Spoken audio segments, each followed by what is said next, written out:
के दुख सुख से इसका आज का रिश्ता नहीं।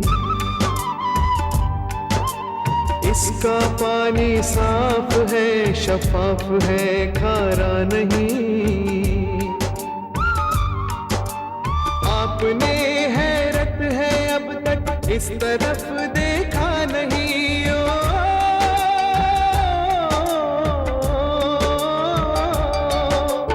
आपने हैरत है अब तक इस तरफ देखा नहीं। जो सियासत ने बनाया है ये वो नक्शा नहीं जो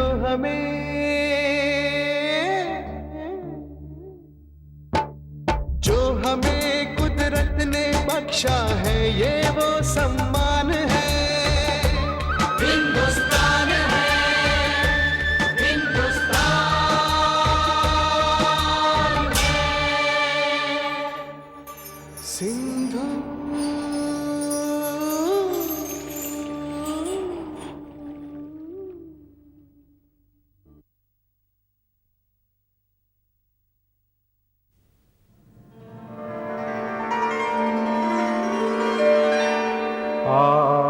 आदित्यः प्रथमं नाम, द्वितीयं तु दिवाकरः,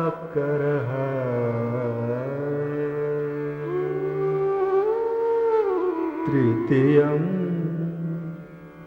भास्करः प्रोक्तम्,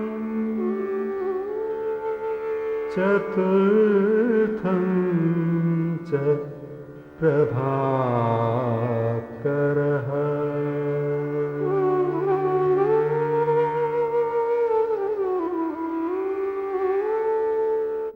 भारत जिस पीढ़ी को अपने इतिहास पर अभिमान, अपने सत्कर्मों पर गर्व और अपने दुष्कर्मों पर पश्चाताप नहीं होता ना, वो बहुत पीछे रह जाती है।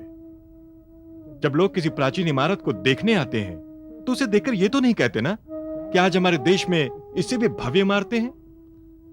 नहीं महान सिंधु, जो लोग प्राचीन इमारतों को देखते हैं वो इनका इतिहास भी जानना चाहते हैं। ठीक इसी प्रकार आज से यदि 50 वर्ष पूर्व तुम यहां आए होते तो आज तुम मेरी गाथा मुझे सुना रहे होते। भारत, सृष्टि के रचनाकार ने, जिन्होंने तुम्हारी भी रचना की है, कैलाश के प्रांगण में मानसरोवर बनाया और उसी मानसरोवर से मेरा जन्म हुआ।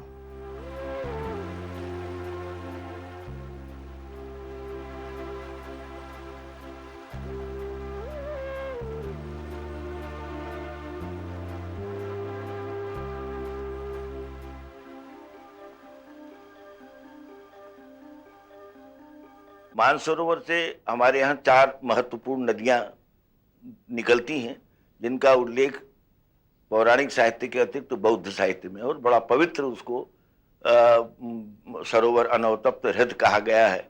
तो उसमें, और ये संस्कृतियां, ये नदियां एक प्रकार से हमारी संस्कृति की प्राणवाहिका रही हैं। इसमें सिंधु है, ब्रह्मपुत्र है, करनाली है, सतलज है। इसके अलावा एक नदी और है जो हमको दक्षिण पूर्वी एशिया से जोड़ती है, वो है मेघांगुट नदी।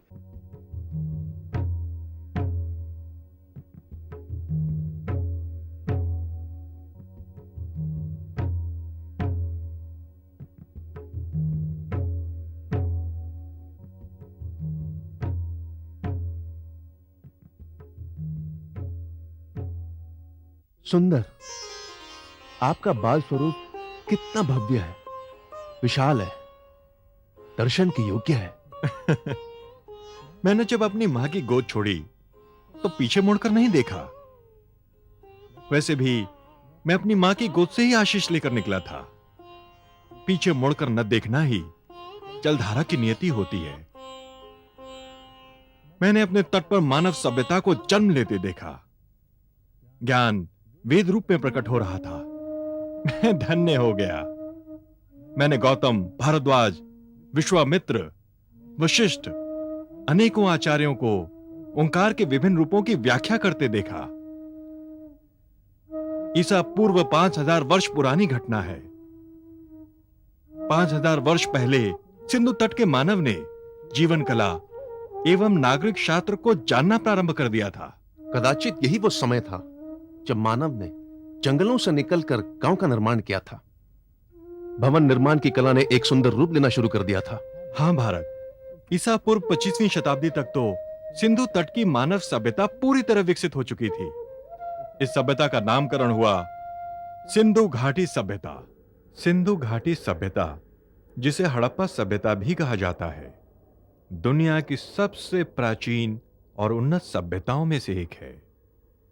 बरसों से न सिर्फ पूरी दुनिया के लोग बल्कि हम भारतीय भी मेसोपोटामिया और प्राचीन मिस्र की सभ्यता को महान और दुनिया की पहली मानव सभ्यता मानते रहे हैं। लेकिन अब विश्व भर के पुरातत्वविद यह मानने लगे हैं कि सिंधु घाटी सभ्यता के साथ ही मानव सभ्यता की उत्पत्ति हुई और भारतीय प्रायद्वीप की ये आदि सभ्यता विस्तार में तो सबसे विशाल थी ही, साथ ही विश्व की अन्य सभ्यताओं में सबसे विशिष्ट, क्योंकि यह विशिष्ट जन नहीं बल्कि आम आदमी की सभ्यता थी। ये वो सभ्यता थी जो दुनिया की और कोई भी कंटेम्प्रेरी सभ्यता नहीं ले पाई, न इजिप्ट की, मेसोपोटामिया की। वो ये थी कि छोटे से छोटे व्यक्ति भी इसके लिए इम्पोर्टेंट था। इसलिए ये नगरीय सभ्यता में हर कॉमन आदमी के भी मकान होते थे, उनकी भी सड़कें होती थी, उनकी भी नगर होते थे। जबकि ईरान में और इराक में और आज के इजिप्ट में यहाँ जो सभ्यताएं उसी समय पनपी, वे केवल राजा के लिए होती थी या उनके लिए होती थी जो पुजारी होते थे। कॉमन मैन केवल मात्र एक झोपड़ों में रहता था, दूर दूर रहता था, उसको कोई नगरीय सभ्यता का कोई भी उसको बेनिफिट नहीं मिलता था। तो ये जो कॉमन मैन के लिए है, ये एक बहुत बड़ी बात है। तीसरी बात, हमारे यहां कोई ऐसा निरंकुश राजा नहीं था, इसलिए हमें कोई बड़े भारी पिरामिड नहीं मिलते, कोई मसोलियम नहीं मिलता, कोई रॉयल ग्रेव नहीं मिलता जो उन सभ्यताओं में है। चीन में भी राजाओं के लिए जो मरते थे तो उनके नीचे गाड़ करके उन्हें आने कितनी सामग्री दी जाती थी। हड़प्पा की किसी भी सभ्यता में किसी राजा का कभी कोई ताबूत मिला ही नहीं। तो ये जो कॉमन मैन का पार्टिसिपेशन है, सब बराबर है, ये बात केवल हड़प्पा सभ्यता या जिसको मैं सिंधु सरस्वती सभ्यता कहता हूं, वही दे पाई। तो दुनिया का ये एक यूनिक सभ्यता थी जो अपने समकालीन किसी भी सभ्यता से बिल्कुल भिन्न थी, कॉमन मैन के लिए। सिंधु घाटी सभ्यता से जुड़े 2500 से भी अधिक आवासीय स्थल अब तक खोजे जा चुके हैं। इनमें से अधिकांश छोटे गांव, छोटे नगर और कुछ थोड़े से बड़े नगर थे। ज्यादातर गांव 20 हेक्टेयर क्षेत्र में फैले हुए थे, जबकि नगर 80 हेक्टेयर क्षेत्र में। हड़प्पा सभ्यता का एक प्रमुख नगर मोहनजोदड़ो 250 हेक्टेयर क्षेत्र में फैला हुआ था। सिंधु सभ्यता में यज्ञ के लिए हवन कुंड थे। यज्ञ करते समय हवन कुंड हमारे आप सबके घर में बनते हैं। कथा होती है, सत्यनारायण की पूजा होती है, यज्ञ कुंड बनता है, उसी में हवन किया जाता है। सिंदूर लगाने की परंपरा इस पूरे विश्व में अगर किसी एक देश के पास है, नारियों को सिंदूर लगाने की परंपरा, वो सिर्फ भारतवर्ष में है। ऐसी तमाम मिट्टी की मूर्तियां मिली हैं सिंधु सभ्यता और सरस्वती सभ्यता से, जिसमें स्त्रियों की इन मूर्तियों में बीच में सिंदूर लगा हुआ है, पूरी पार्टी में सिंदूर है। शिवलिंग, रुद्र की पूजा, शिव की पूजा, लिंग के फार में पूजा सिर्फ इस देश में होती है, बाकी कहीं नहीं होती। शिवलिंग मिले हैं सिंधु सभ्यता से। तो ऐसी सैकड़ों चीजें मिली हैं जो पहचान बताती हैं। जैसे महिषासुरमर्दिनी का कॉन्सेप्ट है, वो सिर्फ हिंदुओं की प्रथा में है, जो बाद में भी आता है, बहुत क्लियर हो जाता है। महिष का वो ऋग्वेद में भी आता है। उसका जो डिपिक्शन है, उसका जो चित्रण है, वो आपके सिंधु सभ्यता की तमाम सील से मिलता है। योग एक बहुत कॉमन चीज आज दुनिया में हो गई है। योगासन एक बहुत कॉमन चीज है। आपको जान के यह ताजुब होगा कि सरस्वती सिंधु सभ्यता से विभिन्न योगासनों में सैकड़ों ऐसी मूर्तियां मिली हैं आदमी की, जो विभिन्न योगासनों को दर्शित करती हैं, चाहे वो पद्मासन हो, चाहे शीर्षासन हो, चाहे वो ये सर्पासन हो, तमाम विकट से विकट।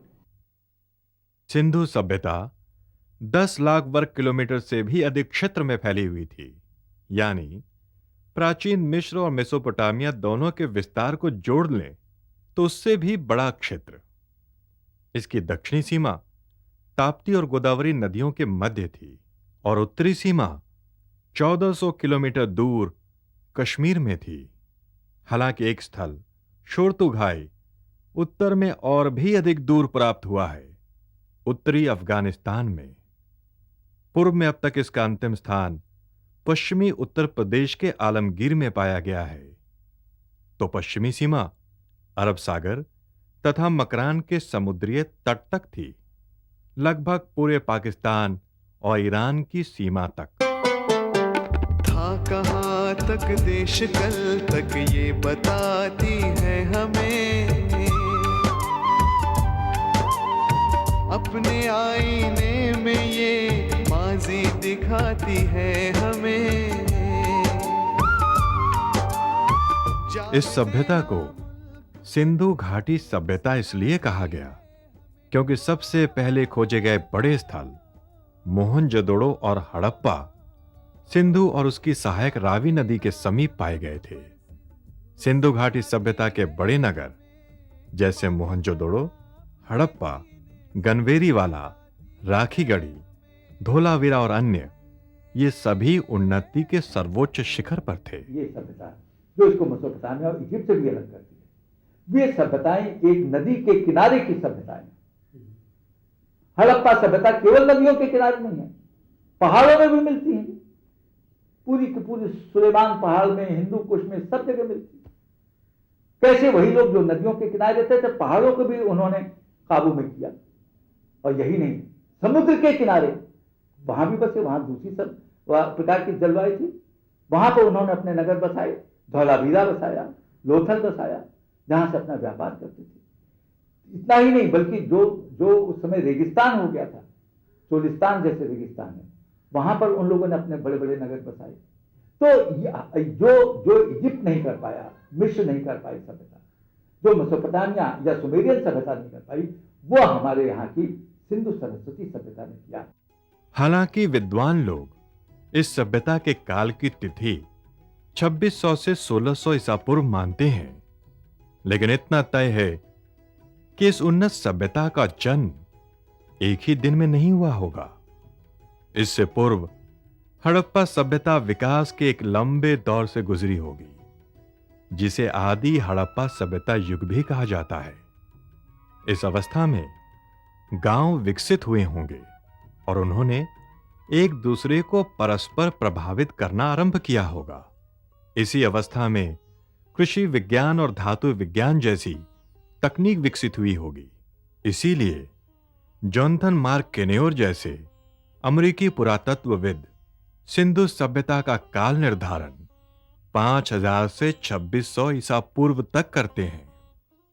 हड़प्पा के नगरों की खोज करने वाले भी उन नगरों की उच्च कोटि की नगर योजना और उसकी जटिलता देखकर चकित रह गए।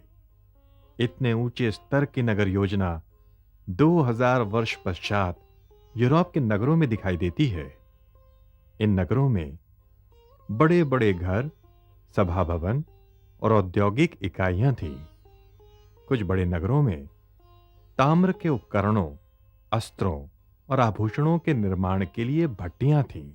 किस प्रकार ये जो प्राक ताम्र कांस्य संस्कृतियां थी, किस प्रकार फैली नवासवीं की, और फिर कई और जो स्रोत उनके साथ जुड़े, टेक्नोलॉजी का विकास हुआ। तांबे को उन्होंने तांबा बनाना सीखा, कांसा बनाना सीखा, और उसके साथ साथ जो है उनका जो है व्यापार हुआ। तो उससे संस्कृतियों के क्षेत्र में, चाहे मोहनजोदारो में बना हो, चाहे हड़प्पा में बना हो, चाहे चानुदारो में बना हो, धोलावीरा में बना हो, कालीबंगा में बना हो, वो एक संस्कृति का विस्तार इसके साथ होता रहा। और वो आज जानते हैं कि उन्होंने, उनकी सबसे प्रसिद्ध चीज उनकी टाउन प्लानिंग है, उनका नगर नियोजन है। तो नगर नियोजन की आवश्यकता पड़ी होगी, हर जगह तो नहीं हुआ, तो उसकी आवश्यकता पड़ी हुई है। या कई जगह उनके मकान कच्ची ईंटों के हैं, और गुजरात के क्षेत्र में उन्होंने पत्थरों का इस्तेमाल किया है। तो वो जिस जिस प्रकार की आवश्यकता पड़ी, और वो संस्कृति भी एक प्रकार से वो सार्वभौम संस्कृति थी, एकीकृत संस्कृति नहीं थी। हमारे यहाँ एक भारतीय संस्कृति को जब समझना होता है तो भारतीय संस्कृति को आप कोई एकीकृत, एक मोनोलिथिक वाटर टाइट कंपार्टमेंट की शक्ल में नहीं देख सकते हैं। हमारी जो संस्कृतियां हैं वो देश, जाति, कुल, धर्म से निर्धारित होती हैं। उनका स्थानीय जो भी स्वरूप होता है उससे मिलकर के एक बड़ी संस्कृति की पूरक बनती है। तो सिंध की घाटी की सभ्यता शायद मोहनजोदारो की जो संस्कृति हो या हड़प्पा की जो संस्कृति हो, ठीक वैसी ही संस्कृति नहीं थी। उनके मौलिक तत्व एक थे। तो जो आज भी आप देखते हैं, जितना पंजाब में, उत्तर प्रदेश में, मध्य प्रदेश में, कर्नाटक में फर्क आता है, तो जैसे जैसे संस्कृतियों का विस्तार हुआ तो जो भी वहाँ का स्थानीय धर्म था, स्थानीय स्वरूप था, स्थानीय भोजन था, वो उभर करके बड़ी संस्कृति में समाहित होगा और बड़ी संस्कृति को उसने पहचान दी होगी। अधिकतर निवासियों के लिए व्यक्तिगत स्नान घर थे। गंदा पानी निकालने के लिए भूमिगत नालियां थीं, जिनमें सुगमता और सलीके से ईंटें लगाई गई थीं। अनुमान लगाया जाता है कि मोहनजोदड़ो में 700 कुएं थे, जिनमें से कुछ 15 मीटर तक गहरे थे और ये विशेष प्रकार की ईंटों से बनाए गए थे। गुजरात में धौलावीरा में मिले सिंधु सभ्यता के अवशेषों में वर्षा का जल इकट्ठा करने के लिए अलग नालियां पाई गईं। आसपास की नदियों पर 7 बांध बनाए गए थे। हड़प्पा निवासी व्यापार में भी बहुत आगे थे। यहां के निवासियों का ओमान, बहरीन और सुमेर के साथ व्यापार अत्यंत उन्नत अवस्था में था। यहां के निवासियों ने बहरीन, दजला और फरात नदी की घाटियों में व्यापारिक उपनिवेश स्थापित किए थे। स्पष्ट है कि पोत निर्माण कला और जहाज रानी में उच्च तकनीकी दक्षता प्राप्त किए बिना यह सब कुछ संभव नहीं था। उस समय आयरन का ज्ञान नहीं था, लोहे का ज्ञान नहीं था। तो ज्ञान क्या था आप पूछेंगे, क्योंकि मेटल बड़ा भारी बेस होता है किसी सभ्यता को उठाने में। तो उनको ज्ञान था कॉपर का, जिसको हम तांबा कहते हैं। लेकिन तांबा बड़ा मैलिएबल होता है, जल्दी मुड़ जाता है, इसलिए उसमें टिन को मिला देते थे। अगर टिन नहीं मिलता तो आर्सेनिक मिला देते थे। इस तरह से कठोर हो जाता था। इसको ब्रॉन्ज एज सिविलाइजेशन या कांस्य सिविलाइजेशन भी इसीलिए कहते हैं। तो ये एलॉय होता था दो धातुओं को मिला के, तो ये ब्रॉन्ज एज सिविलाइजेशन कहते थे। कांस्य युगीन सभ्यता कहलाते थे। एक तो ये इनका पक्ष जो है वो बड़ा भारी उनका था टेक्नोलॉजी में। दूसरा जो इनकी टेक्नोलॉजी का हिस्सा था वो ये था कि खेती जो ये करते थे, आज भी जो आधार है, वो एक समय में 2-2 फसलें उगाते।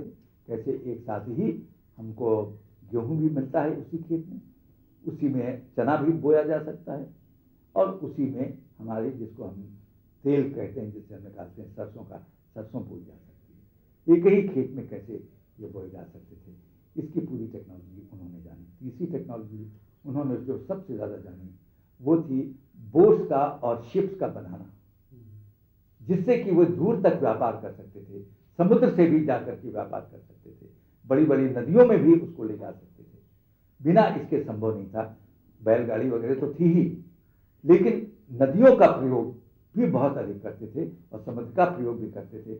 इसीलिए मेसोपोटामिया में भी इंडस वैली की चीज़ें हमको मिलती हैं। तो जिसको हम लॉन्ग डिस्टेंस ट्रेड कहते हैं, ये भी उनका एक बड़ा भारी उनका एक पक्ष था।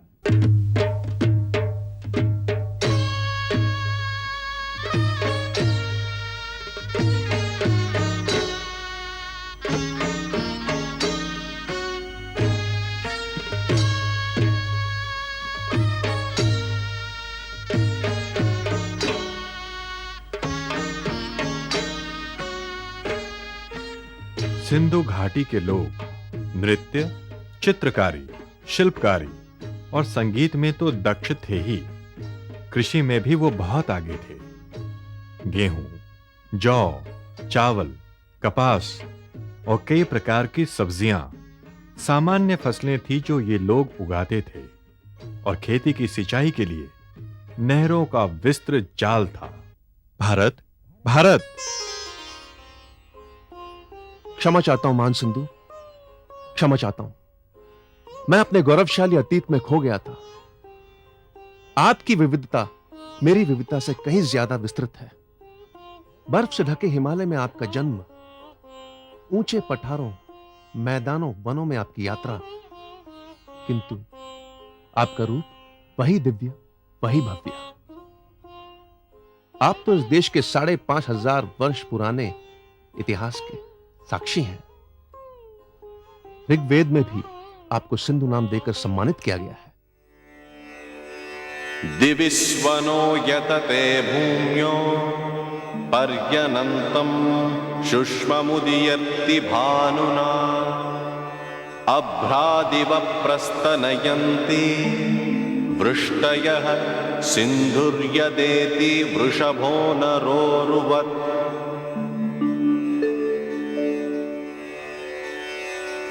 जिस प्रकार मेघों से पृथ्वी पर घोर निनाद के साथ वर्षा होती है, उसी प्रकार सिंधु दहाड़ते हुए वृषभ की तरह अपने चमकदार जल को उछालते हुए आगे चली जाती है। सिंधु नदी की महानता के कारण उत्तर वैदिक काल में सागर का नाम भी सिंधु पड़ गया था। इसीलिए विष्णु पुराण में भारतवर्ष की सीमाओं के बारे में कहा गया, आ सिंधु सिंधु पर्यंता, अर्थात सिंधु नद से सागर तक भारत है। रघुवंश में ही रामचंद्र जी द्वारा भरत को सिंधु प्रदेश दिए जाने का उल्लेख है। हां भारत, मुझे इस बात का सदैव गौरव रहेगा कि वेद मेरे समक्ष प्रकाशमान हुए। वेदों को ईश्वर की वाणी माना जाता है। सृष्टि का यह पहला साहित्य है जो प्रकाशमान हुआ। ये 4 वेद हैं, ऋग्वेद,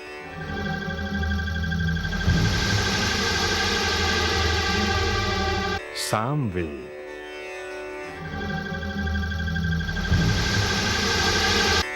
यजुर्वेद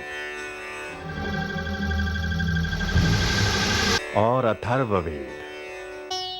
हिंदू शास्त्रों ने मुझे ब्रह्मा की संतान कहा है और मैंने भी सदैव इस सम्मान की रक्षा करने का प्रयास किया है।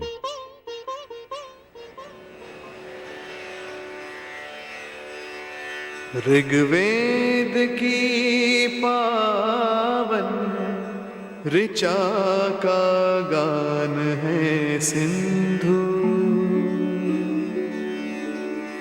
सदियों से हिंदुस्तान की पहचान है सिंधु। जन जन के हित, कण कण के हित, इसकी हर एक हलचल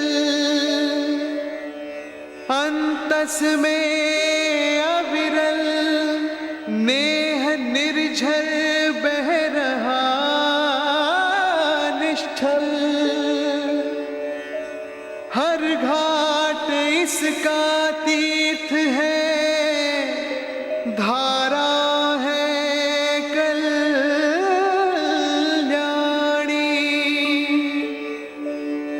कल कल में इसकी गूंजती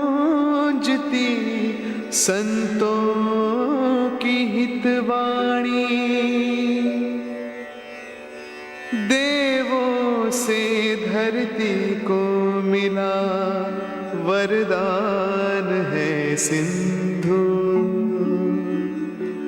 सदियों से हिंदुस्तान की पहचान है सिंधु।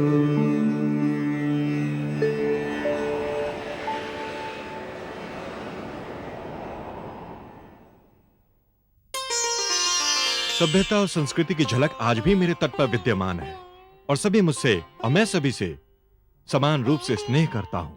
झलका भी यही धर्म होता है और यही धर्म मेरे तट पर विद्यमान आर्य संस्कृति वालों का रहा है। सर्व पंथ संभाव। देश के दुख सुख से इसका आज का रिश्ता नहीं। इसका पानी साफ है, शफाफ है, खारा नहीं। आपने हैरत है अब तक इस तरफ देखा नहीं।